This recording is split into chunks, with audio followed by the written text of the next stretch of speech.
Kimi muling inasar ng mga co-host niya sa Showtime kung ano yung kanta ng puso niya ngayon. So, inasar nga siya ni Meme Vice and ni At.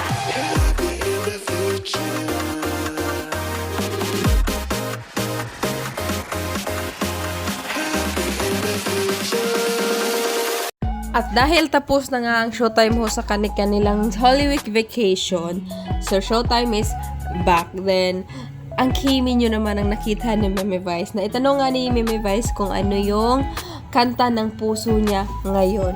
Then sabi nga ni Kimi is wala daw. Well, na-share siya nila ni Sir Augie and ni Ann Curtis. Sabi nga ni Ann Curtis, talaga ba?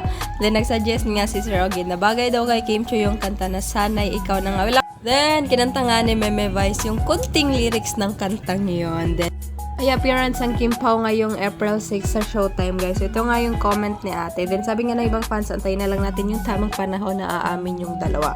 Sana ay ikaw na nga, Paolo. May something na talaga. Hi, abangan na lang natin sa April 6 sa Showtime, mga parents ng Kim Pao. Happy for you, Kim and Paolo Avellino. So, ayan yung comment ni ate.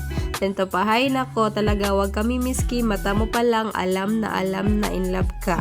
Blooming love it Miss Kim, hashtag Kim Pao forever. Kaya nga lagi ako nood sa Showtime pag andyan si Kim kasi andyan ako nakakuha ng clue pag si Meme na nag-joke, totoo yon. Si Meme talaga ang nambubuko kaya sa kanya talaga ako naniniwala. Siya din yung may parinig about break up ni Kim.